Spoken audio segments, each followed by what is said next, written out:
3 दिन लंबी सड़क पर धूल और हवाओं के बीच मैं और मेरे बचपन का दोस्त बस एक मंजिल लेकर निकले थे, वो थी बनारस।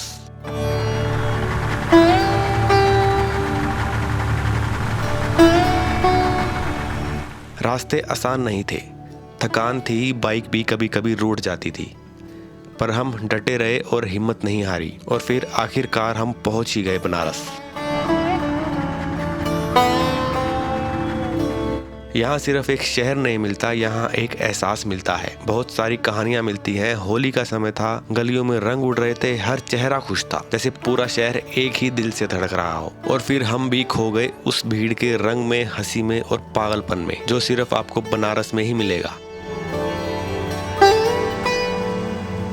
और फिर रात आई, गंगा के किनारे आरती शुरू हुई, दियों की रोशनी, घाटियों की आवाज और वो सुकून जिसे शब्दों में बयान करना शायद मेरे लिए मुश्किल होगा। वहीं खड़े होकर लगा शायद सफर का असली मतलब यही है। और फिर हमने चखा बनारस का स्वाद, गलियों में घूमते हुए, हर मोड़ पर एक नई कहानी, हर खाने में एक अलग याद। लेकिन बनारस सिर्फ खुशियों का शहर नहीं है, यह हमें सच भी दिखाता है। मणिकर्णिका घाट, जहाँ जिंदगी और मौत एक साथ दिखाई देती है, जहाँ हर जलती हुई चिता ये याद दिलाती है कि अंत सबका एक ही है। और शायद इसीलिए बनारस जीना सिखाता है।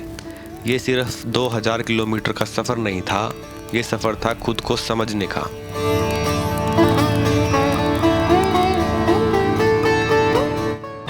तो भाई अभी प्लान ऐसा है, अभी जा रहे हैं बनारस घूमने और अभी हम जाएंगे, बाइक पे जाएंगे, बाइक खड़ी कर देंगे और शूज़ नहीं पहन रहे, चप्पल पहन रहे हैं। अमन को तो चप्पल मिल गई, मेरे को भी चप्पल लेनी है। चले भाई।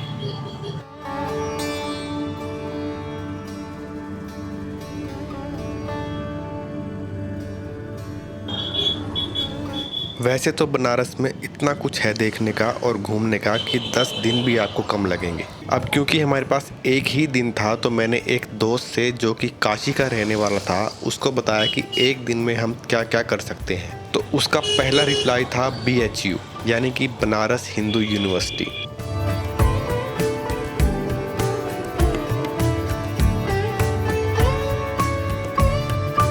सच बताऊं तो ये यूनिवर्सिटी कम बल्कि एक किला लग रहा था। इतनी सुंदर और पुराने स्टाइल की बिल्डिंग, जिनको देख के लगा कि किसी ने सच ही कहा है कि भारत सच में एक सोने की चिड़िया है। तो बस BHU में घुसते ही हम जैसे खो से गए। ऐसा लग रहा था जैसे हम इसी को ढूंढ रहे हैं। ये यूनिवर्सिटी नहीं, अपने आप में एक शहर है, वो भी साफ सुथरा और सदियों पुराना शहर।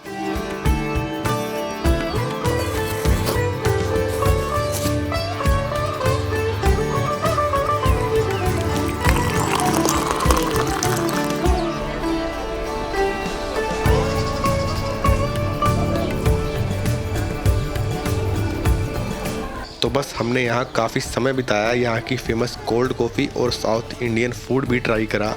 और सच बताऊँ तो ऐसी कोल्ड कॉफ़ी और ऐसा साउथ इंडियन फूड मैंने कभी नहीं खाया।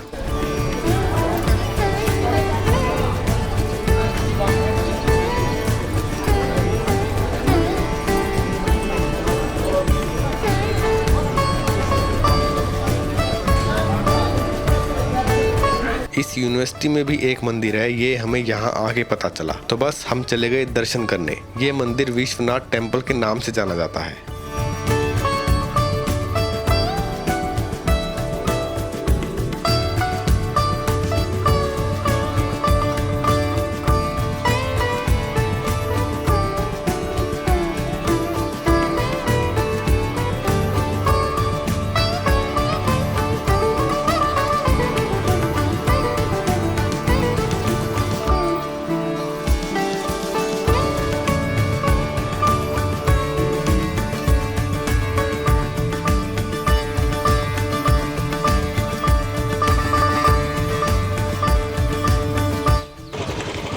इतनी बड़ी यूनिवर्सिटी है, ऐसी होनी चाहिए यूनिवर्सिटी, है ना। आदमी पूरा दिन घूमे, पता ही नहीं चला एक दिन गया कहाँ। मज़े में बढ़िया खाना पीना, खाना इतना अच्छा और इतना सस्ता। 30 रुपए की cold coffee, institute of agriculture. Banaras आना, यहाँ पे आना वर्थ है।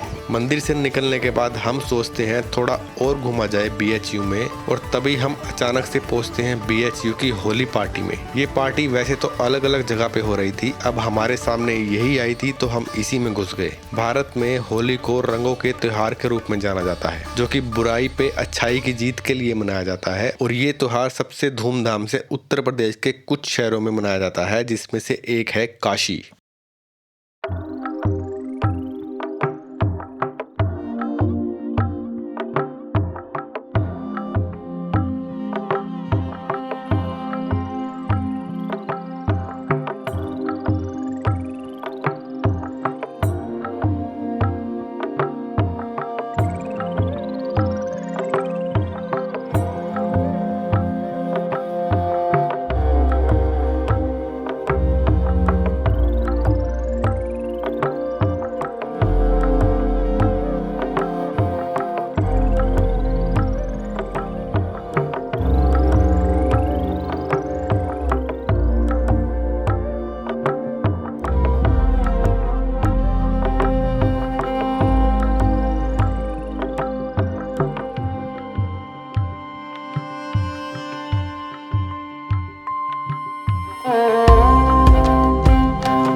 ये है कॉरिडोर, यहाँ पे छोटे छोटे मंदिर हैं और यहाँ पे आपको टिकट मिलेगी ना बोटिंग के लिए, और खाने पीने का भी सब कैफेज है यहाँ पे।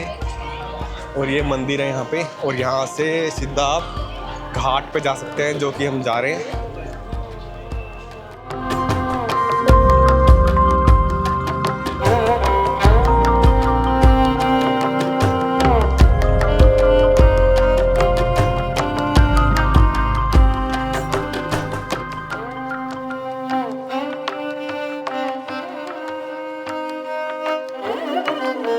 ऐसा लग रहा था जैसे बनारस की गलियों में एक जादू सा है। एक अलग ही खुशबू थी जो आपको अपनी तरफ खींचती है। इतनी भीड़ थी पर मन में एक गहरी शांति थी। और अभी मुझे यहाँ आए 24 घंटे भी नहीं हुए थे, पर लग रहा था कि सालों से मैं यहीं रह रहा हूँ। सब कुछ इतना जल्दी अपना सा हो गया जैसे कि घाट के किनारे ही मेरा घर है और मैं रोज यहाँ सैर करने आता हूँ। पर अभी एक चीज बाकी थी, और वो थी गंगा आरती।